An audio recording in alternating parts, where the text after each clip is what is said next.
The Penguins got a weekend split against the Rangers and the Red Wings, and Pat and I are going to discuss that plus a lot more right after this. You're Locked On Penguins, your daily podcast on the Pittsburgh Penguins, part of the Locked On Podcast Network. Your team every day.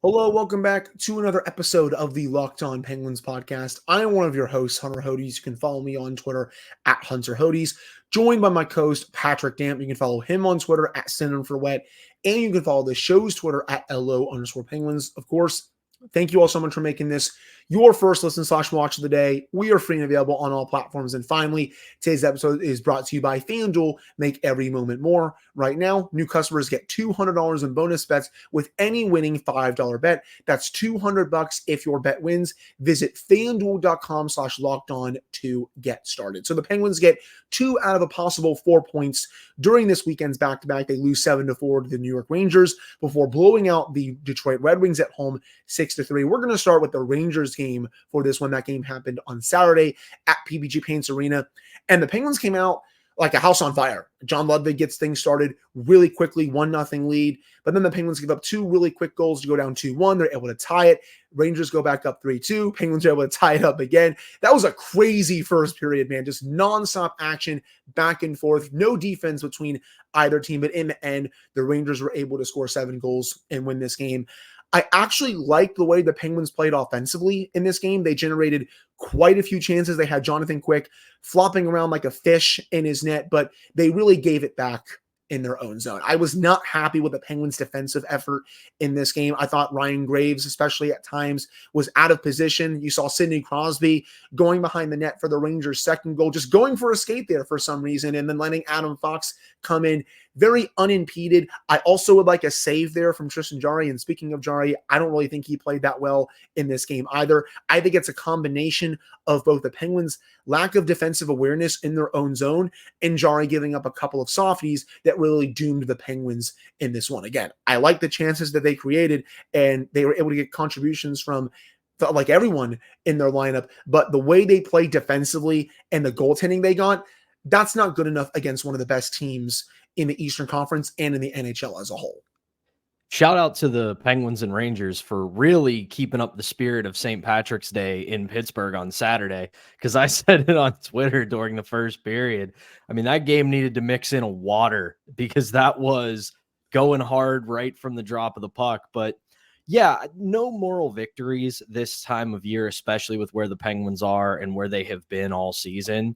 But overall, I mean, you're playing one of the best teams in the National Hockey League, and I think you played a very strong game, all things considered. Yes, I'm with you. Defense that game, very suspect. That is not a game that is going to go on Tristan Jarry's highlight reel because he was not good. There were a couple of goals where, yes, there were defensive breakdowns in front of him, and the team was not great in the D zone. But again, we said it before, eventually you have to ask your $5 million goaltender to make a save. And I think he's given himself enough runway this season that we can not hit the concerned button just yet, but let's not make any mistakes about it. Our hands are hovering over the panic button when it comes to Tristan Jarry for the last few weeks, because while I don't think he's been a disaster, there are some warning signs flashing on the proverbial dashboard right now when it comes to Tristan Jarry. But overall, like you said, you get contributions from up and down the lineup. Valtteri Puustinen scores, Lars Eller scores, Brian Rust scores, and they didn't back away from the challenge again. We talked about this last week. One of the things that have doomed this Penguins team so far this season is that anytime things seem to go poorly, they implode. They completely collapse. And they kept punching back against the Rangers, so to speak. And let's not get this twisted. We may dislike the Rangers. They may be a huge rival, but game's got to recognize game. They have the second best record in the National Hockey League. They are playing some kind of hockey right now. And that would have been a game where you could have very easily packed it in and gone, you know what? Not our day. this team's too good. We're not good enough. Pack it in. We'll go get Detroit tomorrow. And sure, they lose 7-4. I'm going to say 6-4 because empty net goals are empty net goals, but they stuck with it. They played hard. They gave the Rangers a challenge through 3 periods. And again, no moral victories this time of year because I know people are going to laugh at it, but they are in a playoff race right now. And along with that, it's what you and I have been saying.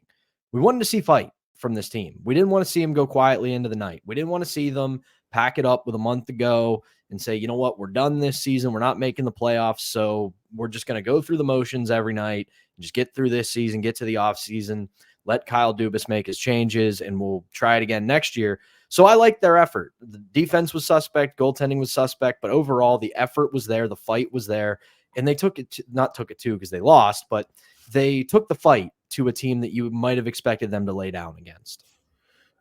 One of the biggest things that I noticed this weekend overall is that this team still very much cares this season. They're not just going to pack it up and try to lose every game at this point. They know that the task is daunting and that, it's very unlikely that they get in, but they're still not seeing it that way. They still feel like they have a puncher's chance of getting in, and they still play teams that are ahead of them later on this season because, those are 4-point games and you have to win those games, especially in regulation. They play the Devils this week. We'll get to that a little later on in this episode. They saw the Capitals one more time. They got the Devils a little later on this season again as well. They have the Red Wings one more time as well, but they still feel like they have a puncher's chance. And they showed to me, at least, that they still really much care about this season overall. But just going back to the Ranger game in general, it just felt like to me that every mistake they were making ended up in the back of their net. Ryan Graves sliding down on that odd man rush with Vince Trocheck and Artemi Panarin. I don't want him to slide down there in that situation. Just play the puck with your stick. By sliding down, you're giving Trocheck a free lane to get that saucer pass over, and that's exactly what he did. And then you have the other Panarin goal. This was late in the second period. The Penguins and Rangers are tied, and Jarry's not able to cover the puck up. That's a mistake. Boom, puck's in the back of the net because Panarin pounces on the rebound. And then I know you have that really bad penalty by Letang. That was a joke of a call, by the way. I don't know why they even called unsportsmanlike conduct on him, but you can't take that many penalties against the Rangers when they have one of the top 10 best power plays in the league. You also had even the tying goal to make it 1-1 earlier on in the game. Jimmy Vesey, really nice pass over to Capo Caco, but I still don't want that pass going through in general. I already discussed my complaints with the Adam Fox goal, letting him walk down Main Street unimpeded.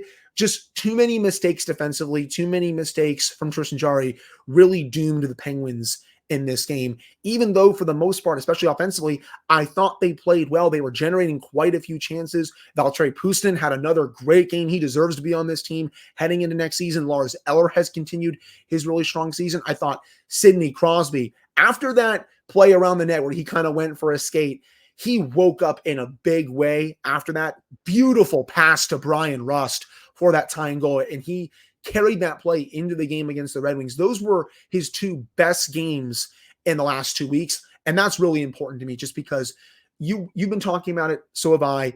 He's been in a bit of a rut this last week or two. You can tell that the Gensel trade really affected him. You can tell where the Penguins are in the standings has really affected him as well. He just hasn't been playing that well, and that's fine to say just because I keep it objective on the show. When someone is not playing well, I'm going to call that player out. But when he starts playing well again, I'm also going to say that. And that's exactly what happened with Crosby in this weekend.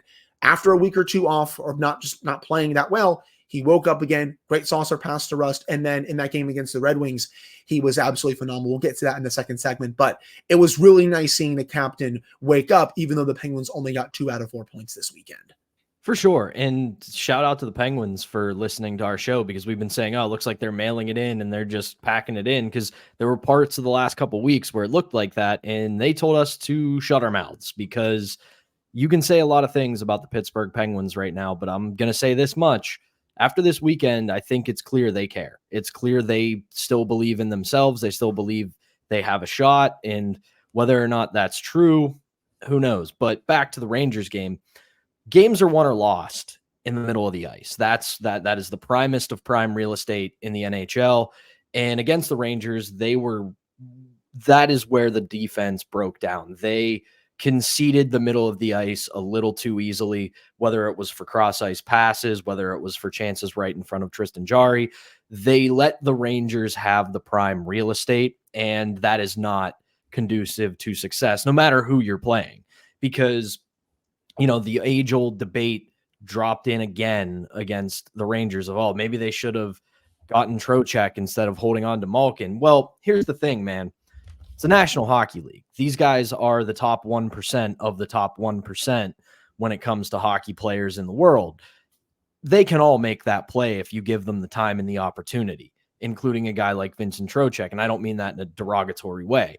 He's a great hockey player. He has carved out a very respectable NHL career, and he is having himself one hell of a season right now. But you give him that time and space to make that saucer pass, he's going to make that saucer pass. Most players are. So for the Penguins on Saturday, they did not do a good enough job taking away those middle of the ice lanes. And when you have a potent offense like the New York Rangers do, they are going to make you pay.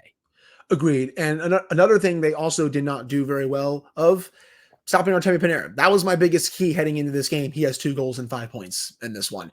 You're not going to win that game if you allow Panarin to just do what he wants all over the ice. And in a way, a little bit, especially defensively, I felt like the Penguins were trying to turn this into a track meet against the Rangers. And we kind of warned against that on our show on Friday. That's not going to work against one of the best teams in the league, especially a team that can score quite a few goals on a nightly basis. Yeah, and that's the biggest thing is you think about the New York Rangers of the last 10, 15 years, it has been built from the net out. And while that is still very true because they have Igor Shesterkin in a career renaissance from Jonathan Quick this season, they are still this season a very potent offense. They can score goals. They have one of the best goal differentials in the National Hockey League. Coming into that game, they had scored, I think it was just a shade under 220 goals this season at all situations. So that's a team that can put the puck in the back of the net. So you can't get into a track meet with them. I will give the Penguins this. They got plenty of chances themselves. Jonathan Quick, though, again, is having a career renaissance in the third period against the Penguins. He is the reason that game stayed pretty much 5-3 for long stretches until Keandre Miller made it 6-3, because the Penguins were getting a lot of chances in the third period. They were getting a lot of really good looks, and Jonathan Quick was there to stop them. So, you'll see the final score, you'll see the box score and think the Penguins got taken for a ride. They really didn't. Jonathan Quick was just very good. Even after Puustinen's goal in the third period to make it 6-4, Quick had to make a couple of 10-bell saves right after that. The Penguins almost pulled to within 6-5 numerous times for the remainder of that period, but Quick ended up being the difference maker, even though before then, the Penguins, again, had him flopping around like a fish in the net. They had him seeing ghosts for a little bit in that game, but then in the third period, he really turned up his game and played at the level that we've seen him play out for this entire season so far. But I think that's enough talk about this Penguins-Rangers game. Coming up in the second segment, we're going to get into some good vibes for this team as the Penguins absolutely destroyed the Detroit Red Wings on Sunday. But before we get to that, we got to tell you all about Robinhood. Did you know that even if you have a 401k for retirement, you can still have an IRA?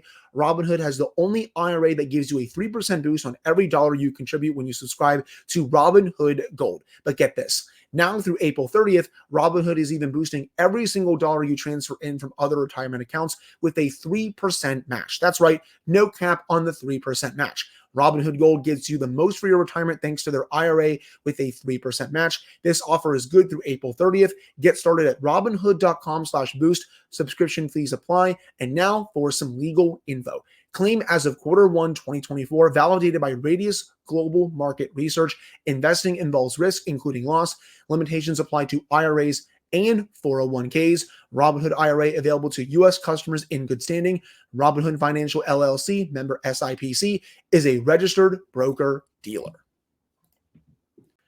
All right, we're back here on this episode of the Locked On Penguins podcast. I'm one of your hosts, Hunter Hodes, joined by my co-host, Patrick Damp. So, after the Penguins lost to the Rangers 7-4 on Saturday, I know probably quite a few fans were a bit nervous heading into this game on Sunday just because of how the Penguins are playing another team that's very much in the playoff race, but the Penguins absolutely took it to the Red Wings throughout these 60 minutes. I think that's some of the best 60-minute hockey I've seen from the Penguins in the last couple of weeks, in my opinion.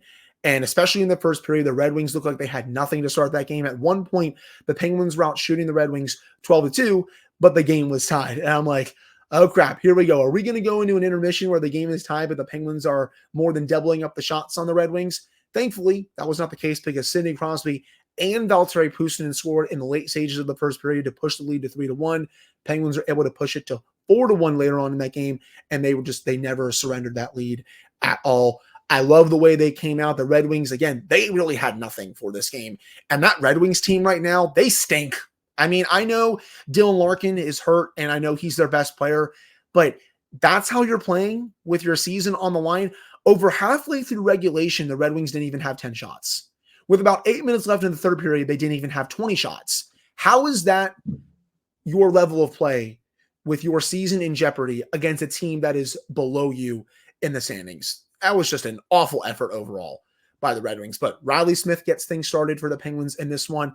And you know what? Shout out to Riley Smith these two games. I thought he was one of their better players. He had the nice saucer pass to Puustinen in the third period against the Rangers game that cut the deficit to 6-4, even though the Penguins lost.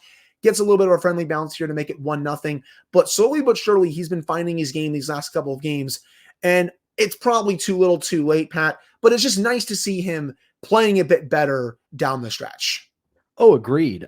You said it in the first segment. We got to be honest and objective on this show, and we've hammered Riley Smith all season long because he has been a disappointment. But of the last few weeks, he has begun to emerge. He has played strong hockey. He's been producing.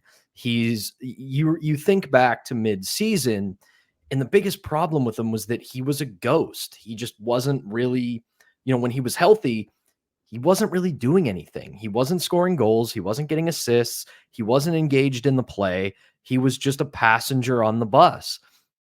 Last couple weeks, exact opposite story. He's been putting up goals. He's been getting assists. He's involved in offense. He's involved in the play in all three zones. And that's a good thing because, one, I don't know how his stock sits among the rest of the league. I know that Friedman and Merrick reported that there were discussions about Los Angeles at the deadline, but the cap room just wasn't there. But given the way he's played this season, I don't think he's that much of an attractive asset. So you may just have to keep him into next season. So you have to hope that he starts rounding a corner. And I think for the most part, he has been starting to round a corner a little bit. Now, can he keep it up consistently? That's the big question. But overall, his goal is kind of the microcosm of the Penguins season. Those bounces have not been going the Penguins' way all year long. That happens for the Penguins throughout this season. The puck squirts wide of the net and goes into the corner, and chances are the other team probably goes the other way and scores. Or vice versa, those bounces have been going against the Penguins to where puck squeaks through Jarry or Nedeljkovic and somehow slides into the back of the net. So it's nice to see that bounce happen. And again, the Red Wings are in the barrel right now. Nothing is going right for them at all. Like, I agree with you to an extent, not the greatest team, but they're still pretty good. But at the same time, without Dylan Larkin, we've seen that maybe they're a bit of a paper tiger and maybe they're not as deep as people think, but they are in a stretch right now where nothing is going their way. Nothing at all. They've had the fights in practice. They've lost 8 of 9. But not even losing 8 of 9 and looking poor. They're just not getting wins. They're not getting bounces. They are in a slump of all slumps. So good on the Penguins for recognizing that and really taking it to this team the first 10 to 15 minutes of the game. Because like I said on Friday, a team that's in a position like they are, you get up a couple goals on them or you play really well against them early, really easy for them psychologically to think, oh my God, here we go again. And the Penguins took full advantage of that. They really did. And they also took full advantage of the Red Wings being one of the worst defensive teams in the league heading into this game. I mean, the Red Wings, Mo Seider is pretty decent on their back end. Shane Gostisbehere is fine, but Jeff Petrie, Ben Sherratt, a few other players on the back end, they just don't inspire that much confidence. And when you combine that with the goaltending that they've gotten for most of this season, they're just really going through it. right now. And they are now not even a lock to make the playoffs. Just 2 weeks ago, that team we felt like was a pure lock to get in. The Larkin injury happened, and then they started playing like crap. And now we don't even know if they are even going to take that next step and make the playoffs for the first time in 8 years. But, outside of Riley Smith, I thought Lars Eller had another great game. I thought Valtteri Puustinen had a great game. And you know what? That line, Eller, Smith, and Puustinen, the Penguins might have something with that third line. You look at the data from this game overall. When they were on the ice, the Penguins had 75% of the shot attempts. They also had 1 goal for, no goals against, 81% expected goals for rate, 80% of the scoring chances for rate as well. I think they found somewhat of a third line for at least the rest of the season because A, Eller's been one of their best step forwards. Riley Smith, for B, has really been stepping up these last couple of games. And C, Valtteri Puustinen has proven that he belongs in the NHL. That release that he had at the end of the first period, that was a piss missile by Puustinen. And I liked what he did in his first stint. That, they send him back down. Okay, see what he can do back down in Wilkes-Barre. But then when you bring him back up, it looks like he's learned quite a bit from his first stint in the NHL because he looks like a completely different player, even away from the puck. I think his defensive capabilities have also improved ever since coming back from Wilkes-Barre. But at this point, there is no reason to ever send him back down to Wilkes-Barre. He is a full-fledged NHL player at this point, and I'm really excited about him heading into next season. He has really grown as a player these last several weeks. Just what a release overall. And then even in the Rangers game, I thought he was great as well. He was one of their best players this weekend. He was. He is, at least in my estimation right now, a bona fide NHL player. We'll see if that continues. And shout out to Colby Armstrong on the broadcast when they were showing the replay of his goal. He brought up what you were saying about that line, about how well they've been playing. And he said, if you're not falling in love with this line, you may never fall in love in your life. But he was right. That line has been a huge success over the last couple of weeks. And it's always funny how it works out in Pittsburgh with players and teams like this. You wouldn't expect a trio of Smith, Eller, and Puustinen to become a big, productive, good line. I mean, everybody knows the lore of the HBK line. Phil Kessel wasn't brought here to play with Hagelin and Bonino. He was here to play with either Malkin or Crosby, but then his most productive days were with Nick Bonino and Carl Hagelin. So maybe that is the line that unlocks Riley Smith. And at this point, I know that I brought it up in the lead up to the deadline that Eller might have been a good trade candidate and maybe he will be in the offseason. But right now, with the way his game has been trending, why wouldn't you just hold on to him? Because he has been a very solid third line center. And if you have a competitive team with some cap space next year, you can push him down to fourth line center if you go get somebody. Yeah, I mean, if you want to go out there and get a new third line center for next season and push Eller down, I would be totally down with that. I mean, Eller has 14 goals this season. I mean, we might be talking by the end of the season over the next month, Pat, he might be close to a 20 goal scorer. And I didn't see that coming. I know you didn't see that coming. I don't think really most people that follow this team saw that coming as him potentially being close to, if not getting to 20 goals this season. But, that's also what happens when you give him power play one time. And speaking of that, great stuff from Sidney Crosby on the power play in this game. He got that entire rush started. He almost had the exact same play with Brian Russ. Really nice save by Alex Lyon. The Red Wings were able to clear the puck. Sid comes right back in. Beautiful cross ice pass, gets the puck back, and then does the exact same play to Eller, gets the tip in. Just awesome stuff from Crosby all around in this game. He also had the backhand goal. I'll never get tired of him using his backhand on this team. But another great game from Sid. And then with Eller on the power play there, it's always that patented slap pass for the power play. I'll never get tired of seeing that play as well. But I really wanted to highlight just how Sid really carried the load on the power play to get that goal to Eller, because that was one of their better zone entries, I think, of the season for the power play. And it all happened because of Sid. Well, he's woken up. That's for sure. He was in a lull for a couple of weeks, and I brought it up Friday. I chalked it up to fatigue. The guy has carried the load all season long, and we saw this happen last year. But right now, I mean, we'll see if it's a true awakening that he's back. or if he just maybe had a couple of good games. But I think overall this weekend, we're starting to see a reemergence of Crosby, because it didn't seem like anything could go right for him for a couple of weeks. He just seemed off, whether it was the Jake Gensel trade, whether it was fatigue, whether it was whatever. He was his usual self again this weekend. He was engaged in the play. He was going to the areas he always goes to. He's making looks that only Sidney Crosby can make. So at this point, with the Penguins, I know it sounds silly, still battling for their playoff lives, an awakened Crosby, a more engaged Evgeny Malkin, Riley Smith, Lars Eller, Valtteri Puustinen starting to play well.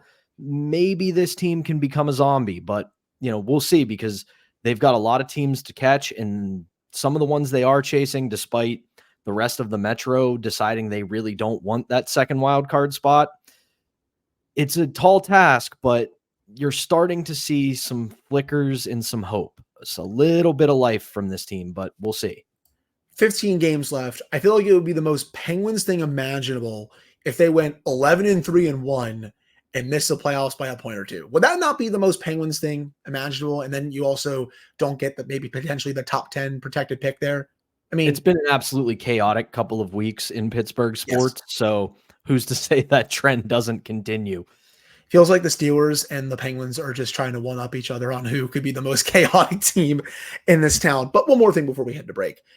Michael Bunting got another goal this weekend, and that was right in front of the net. And I tweeted this right away. That's another Patrick Hornquist type goal. He made everyone's life a living hell right in front of the net. He bulldozed his way there, and he made everyone pay and just jam that puck in the back of the net. Again, very similar to a player that everyone loved when he was here. And I like that I'm actually starting to warm up to Bunting a little bit more. I know I said what I said about his cap hit when he came over in the Gensel trade. I said what I said about him being the centerpiece and how I wasn't that big of a fan of it. It's only a few games, but I really like what I've seen from him so far. I'm warmed up to him. And if he can continue to score goals in those areas, he is going to become a fan favorite very quickly.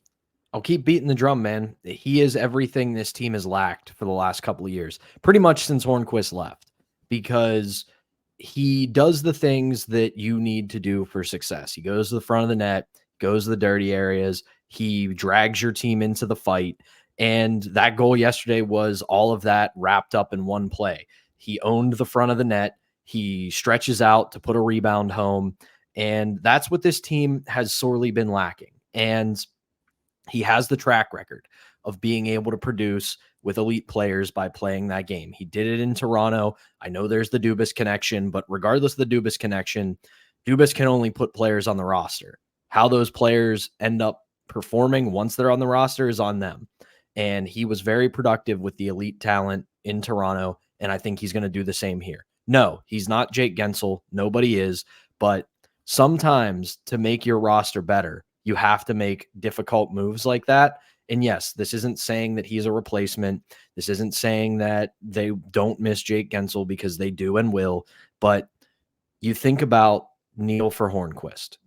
James Neal was a 40-goal scorer. He had all the chemistry in the world with Evgeny Malkin. It looked like it was going to be a productive marriage for years to come. But the Penguins sorely needed a guy like Patrick Hornquist. And right now, I think the Penguins sorely needed a guy like Michael Bunting. They probably need 2 to 3 more guys like him, if we're being honest here, I think. But Bunting so far has shown an ability to play with both Crosby and Malkin. He was getting some time on Gino's line in both games this weekend, even though he's also had time with Crosby's line a little bit before these games. And I think he's a pretty good fit on both lines, if you ask me. So I'm curious to see how Mike Sullivan will continue to use him these final 15 games. Is he going to play more on Sid's line? Is he going to get more time on Gino's line? They have options, at least, overall. But I think that'll do it for this second segment. Coming up to end the show, Pat and I are going to take a look at the week ahead for the Penguins. 3 really tough road games. The schedule does not get any easier as we dive deeper and deeper into March. But before we get to that, we got to tell you all about FanDuel. Say goodbye to busted brackets because FanDuel lets you bet on every game of the NCAA tournament. That's right, my friends. It is time for March Madness, one of my favorite times of the year. I absolutely love the NCAA tournament. And whether you're betting on a big upset or a one seed, it's time to go dancing on America's #1 sportsbook. Right now, new customers get $200 in bonus bets if your first $5 bet wins. That's $200 to use on point spreads, money lines. You can even pick who's going to win it all for March Madness. Just visit FanDuel.com/lockedon and bet on college hoops until they cut down the nets.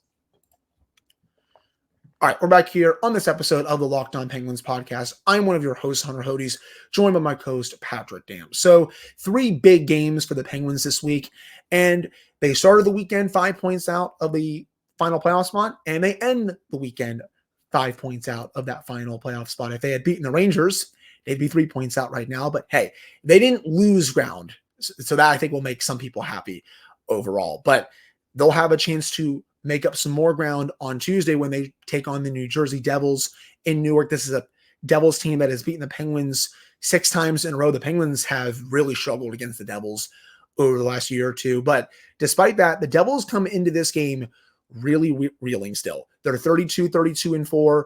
They've lost 2 in a row, 7 of their last 10 games. They have given up the first goal in over half of their games this season. It's actually close to 2/3 of their games this season that they've given up their first goal. They have gotten awful goaltending all year long. They're really feeling the loss of Dougie Hamilton. Their forwards are still really good, but this has been, just like the Penguins, a very inconsistent and a very maddening team this year. They had sky-high expectations heading into the year. I expected them to be a top 3 team in the Metro, but they have been anything but that so far this season. They waited, I felt like, way too long to make a move at the goaltender position, and that's really cost them overall this season. They had to fire Lindy Ruff not even a year after extending his contract.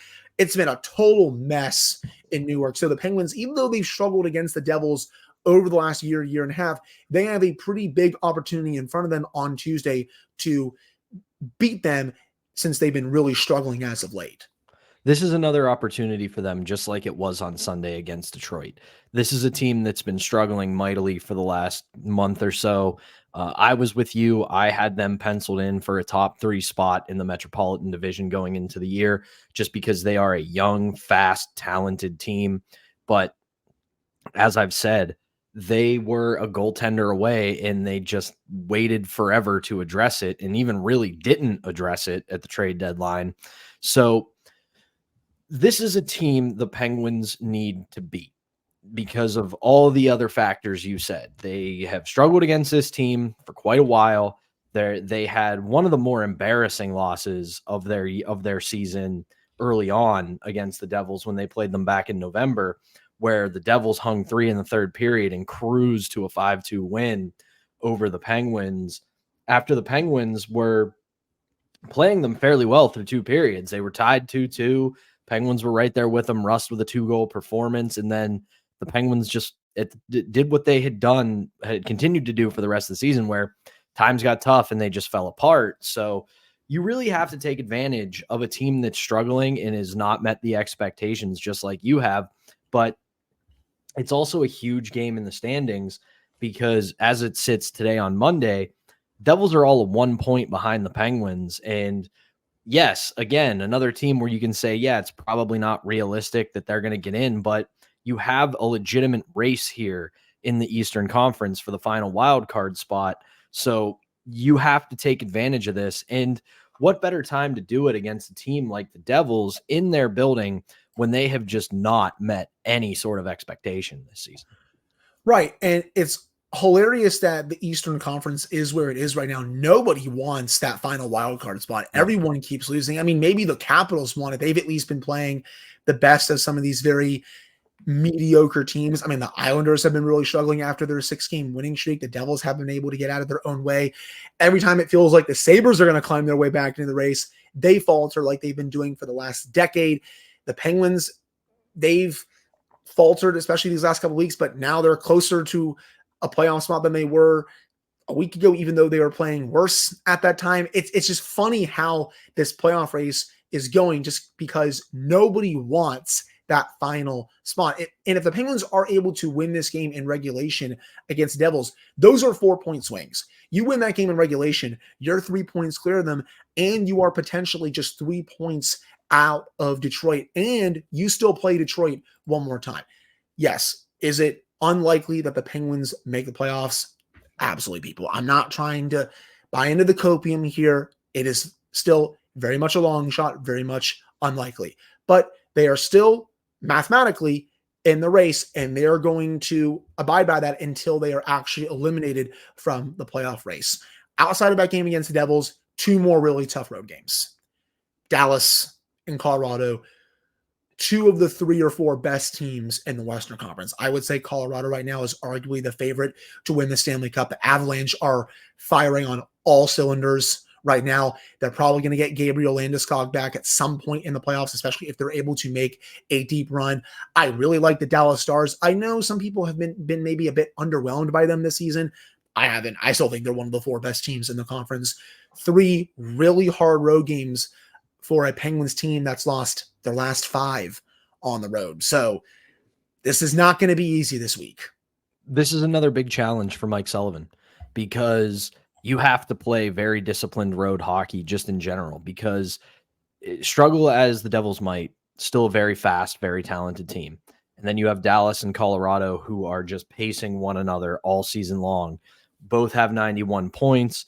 The Colorado Avalanche as of Monday are on a 6-game win streak. Dallas is 6-3-1 in their last 10. Both teams have been able to score goals nearly at will, with Dallas scoring 251 goals at all situations, Colorado at 254. And the thing for Dallas is, yeah, they've had some struggles in net. Jake Ottinger has not looked like Jake Ottinger this season, but they play such a very good structure that they have been able to mitigate the struggles in net because they play really well in front of the goaltender that they have, whoever it may be.